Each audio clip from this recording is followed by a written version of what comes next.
The top 5 wide receivers for our picks, at least. Let's go into number 5, and that is Troy Franklin, the 6'3", 187-pound junior coming out of Oregon.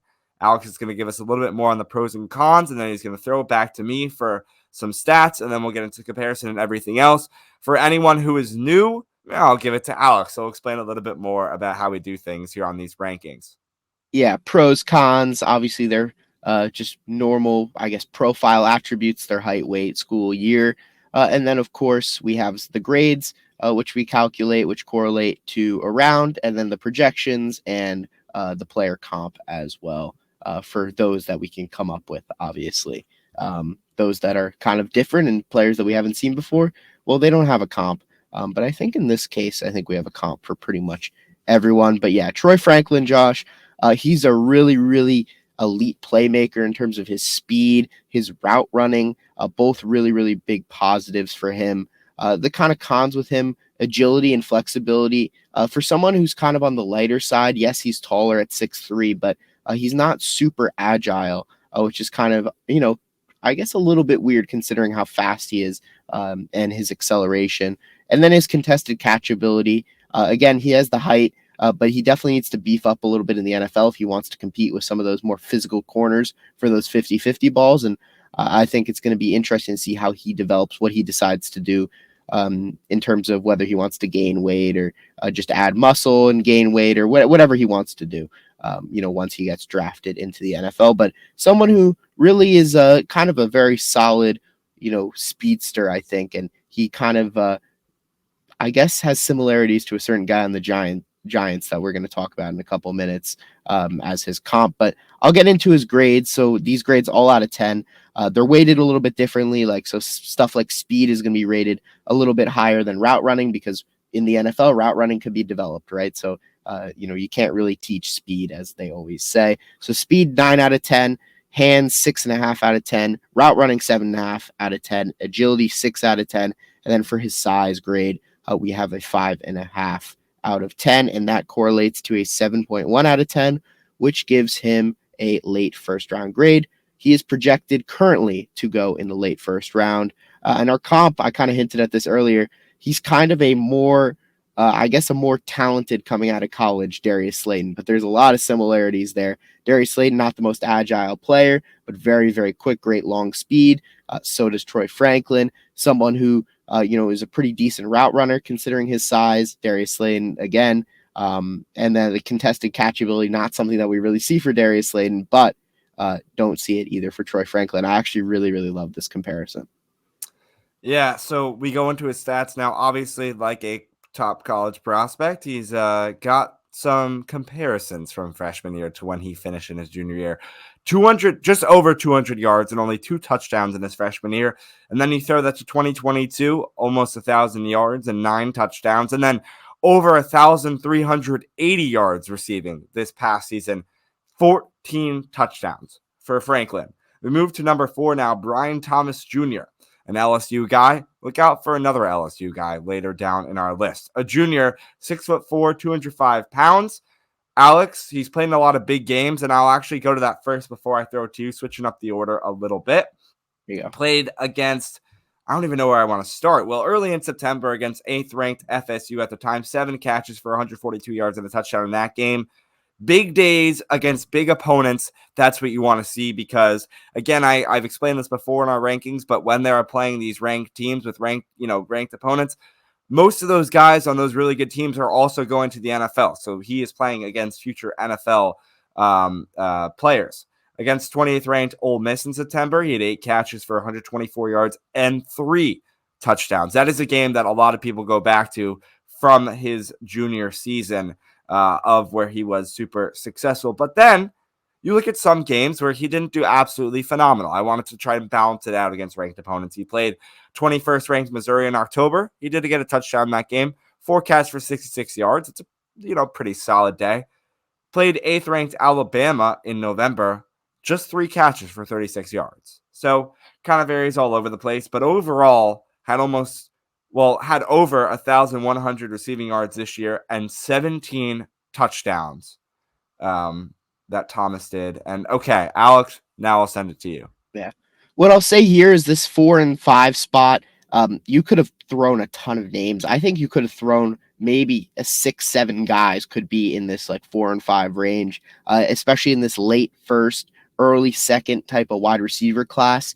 There's just a lot of depth there, a lot of different players you can choose from, and I think you're going to see some, mix and matching. I think I think is the right word, by different teams based on what they're looking for in terms of receiver profile. If you want a guy who's going to be bigger, hopefully has the potential to be more of a contested catch guy, you could go Brian Thomas. Whereas you kind of want a guy who wants, who's more of a playmaker, potential yard after catch ability, then you might look Troy Franklin. So there's a lot of different ways that teams are going to view these guys in the late first, second round area. So I just wanted to mention that. But yeah, his pros, Josh, he's got pretty good speed and acceleration considering being 6'4". He tracks the ball really well downfield. And obviously with his height, that also comes with great length. And that's something that I think could be very, potent for him as a potential high-level contested catch guy in the NFL. Again, a lot of draft previewing, looking at these prospects, really studying these prospects is kind of projecting what they could be. And I think for Brian Thomas, that's probably why he's projected to go a lot higher than I think his probably college play kind of puts him at. A little bit of his cons, though, his footwork and coordination comes a little bit with his size, is not great. His limited route tree at LSU, he was not really asked to do some of the stuff that players that we're going to talk about a little bit later, or a specific player was asked to do. So that needs to be taken into consideration. And he also just needs to be more physical, needs to bulk up a little bit. 205 probably needs to get to that 215 mark once he enters the NFL. So with all that, our grades are for him: speed 7.5, hands 7.5, route running 6.5, agility 6.5, and size 7.5, which puts him at a 7.1. Also, just a tiny bit higher, or the same, but just barely. We're putting him above, I should say, Troy Franklin, and he is our fourth receiver here. And our comp for him is George Pickens. I think it's a pretty good one. Both 6'4", both were kind of a little bit more slim coming out of college, and now obviously George Pickens bulked up a little bit. Can Brian Thomas Jr. do the same? He's projected right now to go in the mid-first round. He's been rising up draft boards as of late, but that 7.1 puts him as a late first-round prospect for us. Now, I don't know if Thomas is as physical as a guy like George Pickens is, but I'm sure, with the contested catches and things of that nature, both of them compare very well. Okay, this is it, Alex. We've reached, if that was like tier 2 in quotes, because you said you can kind of flip 4 and 5. If you're flipping these top 3, I don't believe you, because these top 3, I think, are solidified. They are set, and they are absolute dogs on the offensive side of the ball. And we start with number 3 in Romaad Duncan, 6'3", 215 pounds, the junior out of Washington. You might recognize that school because in our top quarterbacks, we talked about one of them in Michael Penix Jr. Well, the number one guy who he was throwing the ball to was right here in Duncan. And now, when I tell you there's a lot of games I can go to for Romaad Duncan, there are a lot. Now, I don't want to put you to sleep and bore you to death, but I will mention a couple of them that really stand out to me. Against 8th-ranked Oregon in October, he had 8 catches for 128 yards and 2 touchdowns in that game. Against 18th-ranked Utah in November, just 3 catches, right? Common 3 catch. 2 of them went for touchdowns. 2 out of the 3. 111 yards in total in that game. 11th-ranked Oregon State in November, 7 catches, 106 yards, 2 touchdowns. Now we get to the good stuff. The championship. Washington went all the way. Well, what did they do to get there? And what did Romaad Duncan do to help them get there? In the Pac-12 championship game against 5th-ranked Oregon in December, 8 catches for 102 yards. Against 3rd-ranked Texas in the CFB semifinal, 6 catches for 125 yards. And in the CFB final, which unfortunately the Huskies lost in, Duncan still tried his hardest and did his best, getting 5 catches for 87 yards. This season in total, actually I'll do the last 2 seasons. In 2022, Duncan had 75 catches for over 1,100 yards and 7 TDs. In this past season, in 2023, almost 100 catches for over 1,600 yards and 13 touchdowns. That is a player. And somehow he's only number 3. Yeah, Josh. I mean, this is a really deep receiver class, and like you said, there's a really clear 1, 2, 3. And Adunze, he's definitely solidified himself at that 3 spot, and kind of the guys after him, I just don't think are at that same level. I think you could say that for the other top 3 as well, other members of the top 3. But yeah, his size and strength. He's just a really big guy. He's really, really strong, which is something that I think he plays stronger, even bigger than he looks, even though he does look really big on game day. His change of direction is really good for his size as well. His ball skills, he has a huge catch radius, which is really positive for contested catch situations. His cons, his long speed is not exactly ideal. He's very quick in the short and intermediate areas, but once he gets deep, he kind of falters a little bit. And then his explosiveness, whether that be off the line or on cuts during route running, can be, I think they could be a little bit better, considering his speed in those short and intermediate areas. Our grades, I should say, is speed 8 out of 10, hands 8 out of 10, route running 8 out of 10. I know it feels like a lot of 8 out of 10s, but he's really well rounded. Agility 7 out of 10, and size 8 out of 10, adding up to a 7.8 out of 10, which puts him just on the cusp, but just falls outside of the early first round for us and puts him in the mid first round area. And he is projected right now to go in the top 10, which is, I guess a little bit higher than where we have him, but definitely isn't something that's crazy to do. And in terms of a comp, we really don't have one because it's kind of difficult because you don't see a lot of receivers that are as strong as he is. I mean, obviously, first name that comes to mind is DK Metcalf, but he's just on another planet that I don't think it's really fair to compare anybody to that guy. So we're just going to go with that he is his own guy, I guess, here, that we haven't really seen a guy that's very similar to him. I'm sure if you go back 20, 30 years, I'm sure you could find someone, but we like to keep them somewhat recent so people kind of, compare them to players that are in the league right now. And right now, when I look around the receiver rooms in every single team, I don't see a guy like Adunze anywhere. Malik Neighbors. I said there was going to be another LSU player coming up. I said it was going to be another LSU junior, 6 foot. Josh, is this another Justin Jefferson, Jamar Chase situation where you got 2 great receivers in one school at once and they're both going to be top tier? I mean, some people are saying it. I don't think they're at that level, but I mean, who knows, right? I would hope so. And 6 foot, 200 pounds. So I was going to say Romaad Duncan. I was so ready to put him at number 2, but Malik Neighbors' speed is absolutely unmatched until you get to number 1. And we'll get to him in a little bit. But what's crazy about Malik Neighbors, is what he did this past season. LSU, well, do you remember? I feel like we talked about LSU before, Alex, right?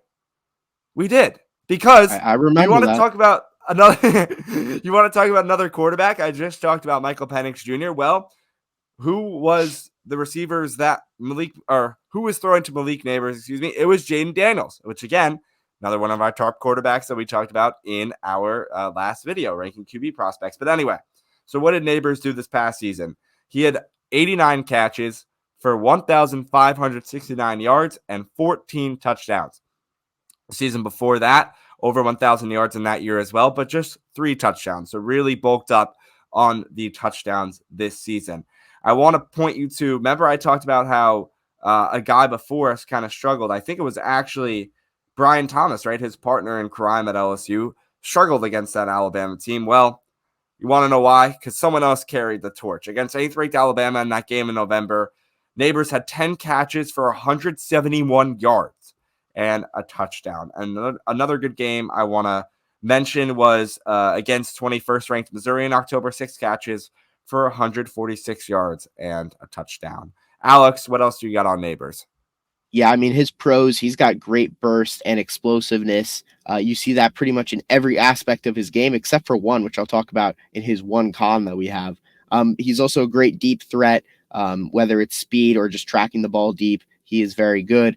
Yards after catch ability, something that basically no one else really in this class has at his level besides, of course, the number 1 guy. I feel like we keep hinting at it.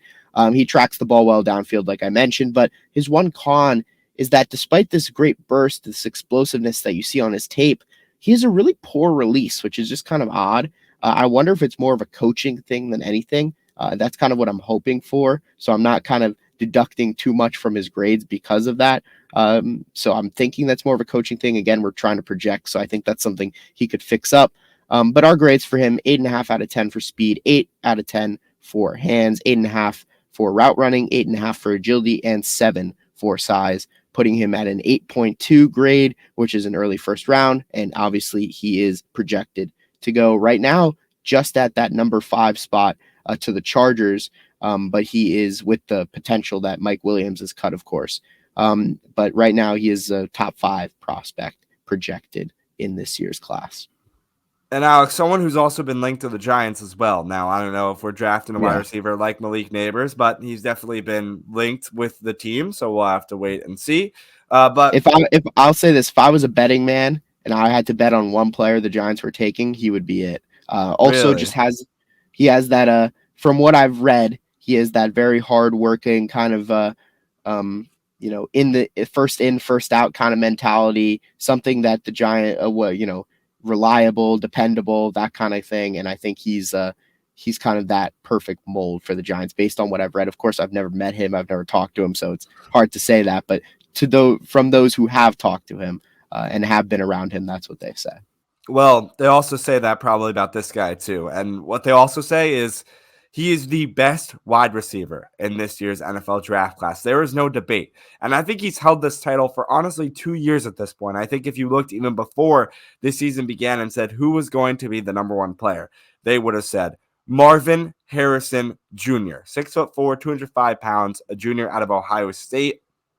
He's done this for a while now, especially the past 2 seasons, where last year he had 77 catches for 1,263 yards and 14 touchdowns. Well, he did the same thing this year. 10 less catches, however, still over 1,200 yards receiving, 14 touchdowns, so exactly the same there. And he had some big games as well. Against third-ranked Michigan in November, had 5 catches for 118 yards and a touchdown, and then 7th-ranked Penn State in October, 11 catches, 162 yards, and a touchdown. Was the Biletnikoff winner this past year in 2023. Who won it last year? The New York Giants' Jalen Hyatt, and a few other guys as well, Devontae Smith, Jamar Chase, Jerry Jeudy, among other wide receivers who were awarded the award. It is given to the best college wide receiver in the nation, and Harrison won that, as he should. And there's a pretty high grade coming up. I'm not going to spoil anything because Alex will get that covered, but it might be the highest grade we've ever given a prospect thus far, Alex. You might confirm or deny that, but I think in the 2 years or 3 years we've done this, I don't think you've ever given this high of a grade to a player. Yeah, I was just, it's so funny that you just brought that up. I was just looking to see in our previous 3 years of draft previews and stuff. I have kind of a list of our top prospects from each year. I was looking. The only guy who we had higher was actually Kyle Hamilton. He had an 8.8. So this guy's a little bit below that. But, obviously we see how Kyle Hamilton has turned out in this league. One of the best. I guess just Alex is backs. Just the scout you got to go to. You got to talk to me, I think, really is what's got to happen. NFL GM office, NFL GMs are looking for a new national, what are they, national scouting director, something like that. I'm here, all right? I'm very scouting available. Intern for the summer. Scouting intern. Well, the summer, the thing is, I guess I could get started early. Who knows? Maybe I'll stand outside or something. I don't know. You can look at UDFAs. You can look at UDFAs to sign over the summer. That's true. Josh, I was actually thinking. Go ahead. What if I just stand outside the Giants practice facility, and when Joe Shane walks to his car, I just show him, I'm like, have you seen this guy? Have you heard of him? You want my breakdown on him? Here you go. But anyway, and on a serious note, Marvin Harrison Jr., he is probably the best wide receiver prospect we've seen since Jamar Chase. Probably some are saying even better than him. I believe we weren't doing this yet when Jamar Chase was coming out, so we didn't have a grade on him. But Marvin Harrison Jr., definitely the best receiver we've looked at officially, I guess, on this podcast. His speed, acceleration is second to none. His footwork and agility are fantastic. He has great ball skills at all 3 levels. He can play on the outside. He can play in the slot. He has a very quick release. He's just got that it factor. I said it for Caleb Williams last time. He's got that it factor. He's going to be a big playmaker in the NFL. Only con we have for him is that he's a little bit skinny at 6'4", 205. But besides that, he can do quite literally anything. We have for his grades here 9 out of 10 for speed, 8.5 out of 10 for hands, 9 out of 10 for route running, 8.5 out of 10 for agility, and 7 out of 10 for size. And that puts him at an 8.6, which is the highest this year by only one. We had Caleb Williams at an 8.5. So two very big generational prospects. And they're both really, really high grades, both higher than any prospect we had last year. Of course, last year's class was much more of a, I guess you can say, not as top heavy, but more just well-rounded class. And I think this year you've got a lot of top heavy, really, really big players, which of course is great for the Giants, who are at the very top of the NFL draft. And he obviously projected early first round, projected top 5 pick. Everyone's kind of thinking that he will be heading to Arizona at number 3. So let's recap. Troy Franklin, number 5. Brian Thomas Jr., number 4. Romaad Duncan, number 3, Malik Neighbors, number 2. And Marvin Harrison Jr. at number 1 to round out and wrap up the top 5 wide receivers, according to us, in the 2024 NFL Draft.